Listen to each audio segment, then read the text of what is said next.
சோர்வு பலவீனமா இருக்குது. பைபிளை படிக்கிறதுனா பரவாயில்ல, தோத்திரம் தோத்திரம் சொல்லுங்க, தோத்திரம் பண்ணாலே போதும், எல்லாம் விலைக்கு ஓடி போடும், எல்லாம் ஓடி எதிர்க்கு ஒன்றும் நிற்காது, ஒன்றும் வராது.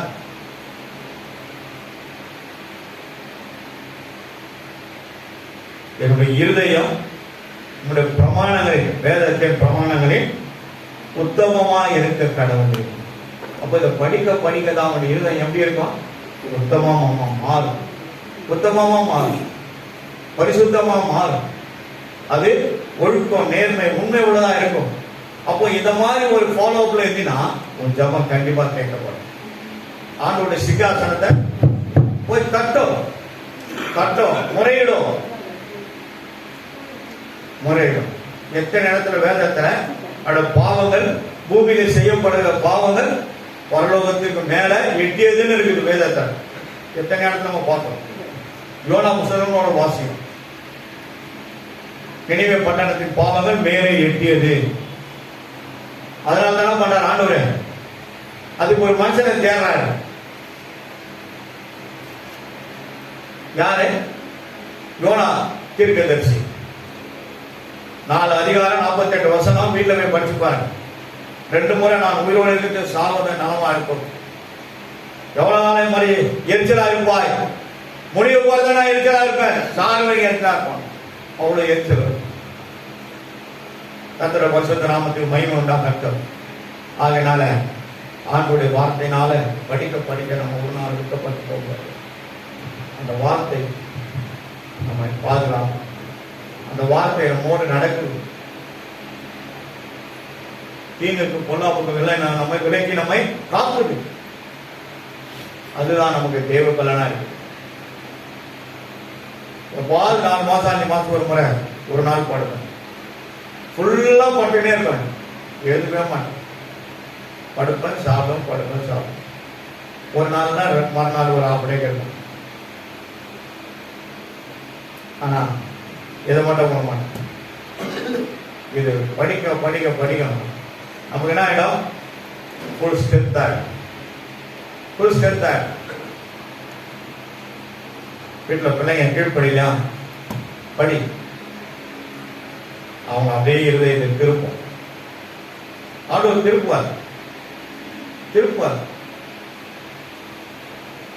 கண்டிப்பா மாறும்.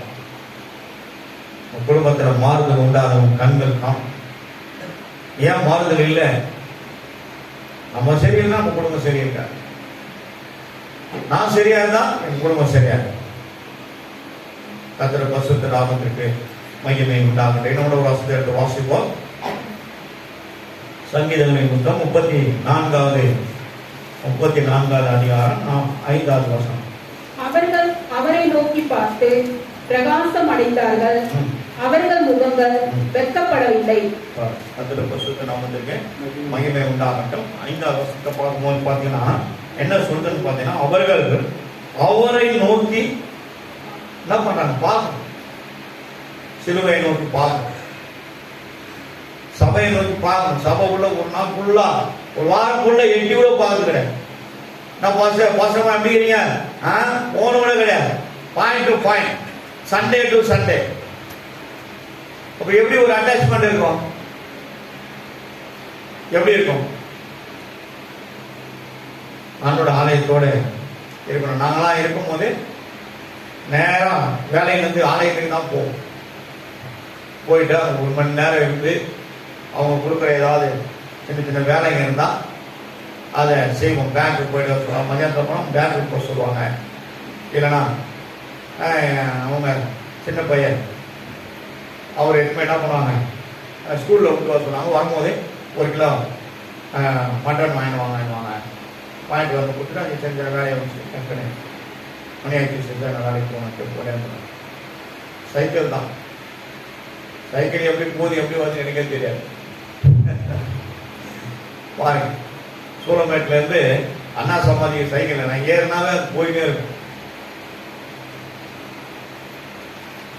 சித்தார்பேட்டைக்கா போய் தான் போவேன். போலீஸ் ஸ்டேஷன் போய் அப்படியே நேரம் சித்தார்பேட்டை போய் டிவி ஸ்டேஷன் பேக் சைடு போய் போயிடுவேன். டிவி ஸ்டேஷன் தான் கர்த்தருடைய பரிசுத்த நாமம் மகிமைப்படுவதாக. 34:10 நீங்க மறுபடியும் பாருங்க, அந்த வசனத்தை பார்ப்போம். அவர்கள் அவரை நோக்கி பார்த்து, ஏன் தேவனை பார்த்தா தான் நம்ம பிரகாசம் அடைய முடியும். சில பேருடைய முகங்கள் எப்படி இருக்கும்? பிரகாசமா இருக்கும். சிலருடைய முகம் என்ன இருக்கும்? இருளா இருக்குமா? எண்ணெய் வடிஞ்சு இருக்கும். எண்ணெய் ஊத்தும் நெத்தில. கர்த்தருடைய பரிசுத்த நாமத்திற்கு மகிமை உண்டாகட்டும். பிரகாசம் அடைந்தார்கள், அவர் முகங்கள் வெட்கப்பட்டு போவதில்லை. ஆண்டுடைய வார்த்தையை படிக்கிறவங்க யாரும் ஒரு நாளும் வெட்கப்பட்டு போவதில்லை. ஒரு நாள் அவங்க தேங்கி போவதில்லை. ஒரு நாளும் அவங்க வெட்கப்பட்டு யாருக்கும் முன்பாக தன் தலையை குனிய போவதில்லை. காரணம், கர்த்தர் நம் தலைகளை உயர்த்தி நிம்மதி செய்கிறார். நானே கதவுகளை தலைகளை உயர்த்துங்கள். யார் வருது? மகிமையின் ராஜா வீட்டுக்குள்ள பிரவேசிக்கிறார். எப்ப பார்த்தாலும் கதவை பூட்டியே வச்சிருந்தீங்கன்னா எப்படி ஆண்டவர் வீட்டுக்குள்ள வருவாரு? சொல்லுங்க. எப்ப பார்த்தாலும் பூட்டி இருக்கும். சரி, நம்முடைய யோவேல் தீர்க்கதரிசன புத்தகம் ஓசியாவுக்கு முன்னாடி படித்தோம். யோவேல் 2ஆம் அதிகாரம் 26, 27 2 வசனத்தை வாசி. நீங்கள் சம்பூர்ணமாய் சாப்பிட்டு திருப்தி அடைந்து உங்களை அதிசயமாய் நடத்தி வந்த உங்கள் தேவனாகிய கர்த்தருடைய நாமத்தை துதிப்பீர்கள். என் ஜனங்கள் ஒருபோதும் கெட்டு வெட்கப்பட்டு போவதில்லை. துதிக்கிறவங்க, ஆண்டவரை துதிக்கிறவங்க வேதத்தை வாசிக்கணும். 2 காரியத்துக்கு பார்த்தோம். அவர் துதிக்கிறவங்க ஒரு நாள் வெட்கப்பட்டு போவதில்லை. ஆண்டவரோடு எப்பவும் வேத வசனத்தை பேசிக் கொண்டு இருக்கிறவங்க, துதிக்கிறவங்க என்ன பண்ணல, வெட்கப்பட்டு போவதில்லை. அதுக்கப்புறம் 27 வாசனம். நான் இஸ்ரவேலின் நடுவில் இருக்கிறவர் என்றோ, நானோ உங்கள் தேவனாகிய கர்த்தர், வேறொருவர் இல்லை என்றோ அறிந்து கொள்வீர்கள். என் ஜனங்கள் ஒருபோதும் வெட்கப்பட்டு போவதில்லை. நம்ம யாருங்க? அவருடைய ஜனங்கள். எல்லாரையும் சேர்த்து சொல்றாரு, என் ஜனங்கள் ஒரு நாள் வெட்கப்பட்டு போவதில்லை. நம்ம மேல எவ்வளவு ஒரு அன்பு பாசம் இருக்குது பாருங்க. நம்மள வெட்கப்பட்டு விட்டு நம்மள பின்னாடி பார்த்து சிரிக்கிறவர்கள் கிடையாது நம்முடைய ஆண்டவர். அதுக்கு முன்னாடியே சொல்றாரு, நீ வெட்கப்பட்டு போவதே இல்லை, என் ஜனங்கள் விடமாட்டேன். எந்த காரியத்தை குறித்து நம்ம வெட்கப்பட்டு போகாதபடிக்கு கர்த்தர் நம்மை காக்க வல்லமை உள்ளவராக இருக்கிறார். இன்னொரு வருஷத்தை நம்ம எடுத்து வாசிப்போம். இவ்வளோ காரியங்களுக்கு நம்ம வெட்கப்பட்டு போவதில்லை சொன்னாங்க. ஏன் நமக்கு சில இடத்துல வெட்கம் உண்டாகுது? ஆனா ஒரு இடத்துல வெட்கப்படும் போது அவருக்கு நமக்கு என்ன நன்மை செய்யறாருன்னா அந்த நன்மையை பார்ப்போம். ஏசியா தீர்க்கதரிசன புத்தகம் 61ஆவது அதிகாரம் 7ஆவது வசனத்தை எல்லாரும் 61:7 கொஞ்சம் எடுங்க. உங்கள் வெட்கத்துக்கு பதிலாக இரட்டத்தனையாய் பலன் வரும். பாருங்க என்ன சொல்றாரு. ஒருவேளை நீங்க அந்த இடத்துல வெட்கப்பட்டு போனீங்கன்னா இரட்டத்தனையான பலன் என்ன பண்றாரு உங்களுக்கு? எங்கெல்லாம் நீங்க வெட்கப்பட்டு போனீங்கன்னா அந்த இடத்துல என்ன பண்றாரு? ஒரு பெரிய நன்மை என்ன பண்றாரு? டபுள் போர்ஷன் ஆஃப் அனாயிண்டிங் வாங்க. Double portion of blessing. அப்போ அது என்ன பண்றாரு? ஆண்டவர் எடுத்துங்க கையில கொடுக்குறாரு. பலன் வரும். லட்சியம் என்ன? நம்ம வெட்கப்பட்டு போகாதபடிக்கு பதிலாக தங்கள் பாகத்தில் சந்தோஷப்படுவார்கள். ஒன்று வெட்கப்பட்டு போல இரட்டத்தனையான பலன், இரண்டாவது சந்தோஷப்படுவார்கள். இதன் நிமித்தம் தங்கள் தேசத்தில் ரட்சிப்பான சுதந்திரம் அடைவார்கள். இரட்டிப்பான சுதந்திரம் அடைவார்கள். நித்திய மகிழ்ச்சி அவர்களுக்குள்ள இருப்பாங்க. எத்தனை விதமான 5 விதமான பாயிண்ட் வருது. 5 விதமான பாயிண்ட். இரட்டத்தனையான பதில் வரும், பலன் வரும்.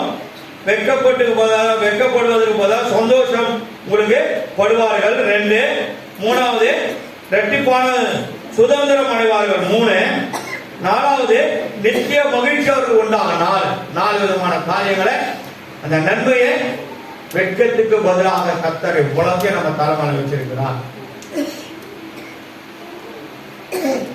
எந்த சூழ்நிலையும் நம்ம வெட்கப்பட விடவே மாட்டார். நீங்க விசுவாசிக்கணும். எங்க இருந்தாலும் சரி, நீ அரசியல் இருந்தாலும் சரி, வேலையில இருந்தாலும் சரி, குடும்பத்தில் இருந்தாலும் சரி, எந்த காரியத்தில் இருந்தாலும், உற்றார் உறவினர்கள் மத்தியில் இருந்தாலும் சரி, ஒரு நாள் ஏன் நீ கர்த்தரை அறிந்த ஜனங்கள், என் இயேசுவை தெரிந்து கொண்ட ஜனங்கள், சொந்த ரட்சகராக தன் இருதயத்தில் அவரை நேசித்த ஜனங்கள், அவரை ஆராதிக்கிற ஜனங்கள், அவரை துதிக்கிற ஜனங்கள், அவருடைய வேதத்தை வாசிக்கிற ஜனங்கள், நீ தேவனுடைய ஆலயத்தில் அங்கத்தினராக இருக்கிற ஜனங்கள். ஆகையினால கர்த்தர் உனக்கு என்ன வச்சிருக்காரு? மகிழ்ச்சியை வச்சிருக்கிறார். நீ எவனா துக்கப்படுவியா? துக்கப்படுவியா? ஏன் துக்கம் வருது சொல்லுங்க. அவனவன் தன் சுய இச்சையினால சோதிக்கப்படுறான். அதனால துக்கம் வரும். அந்த ஆசையை நம்ம என்ன பண்ணோம் சொல்லுங்க. இச்சைனா என்ன சொல்லுங்க. இச்சைனா ஆசை.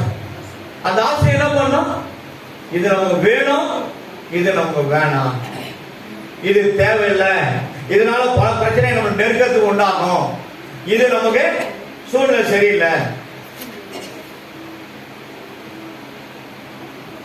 சொல்லி ஆண்டவர் நமக்கு உணர்த்துவார், லீட் பண்ணுவார், சொல்லுவார். நம்ம சரியா ஏதாவது ஒரு டிசிஷன் நம்ம நிக்கணும். ஸ்டாண்டிங் ஆர்டர் அதான், அதை நிக்கணும். அதை விட்டுட்டோமா அழியும் கண்ணீர் தான். அழியும் கண்ணீர் தான். யோசித்து பாருங்க. அழியும் கண்ணீரை பற்கடிப்போம், வேதனையும் துன்பங்களும் நசுக்களும் உண்டாகும். ஆகையினால நமக்கு எது வேணுமோ ஆண்டவர்கிட்ட கேட்க, இதை நான் செய்ய போறேன், இது எந்த பிரச்சனையும் இல்லாத நீங்க காத்து பண்ணுங்கப்பா, நீங்க சொல்லுங்க, வேணா விட்டுறோம்ப்பா. அந்த ஒரு லீடிங்குக்குள்ள நம்ம இருக்கோமா? கண்டிப்பா சொல்றேன், குடும்பத்துல உங்களுக்கு நசுகளே வராது, போராட்டம் வராது, கண்ணீர் வராது, கவலைகளும் வராது. நீ வெட்கப்பட்டு போக மாட்டாய். கண்ணில் போய் நம்ம செவி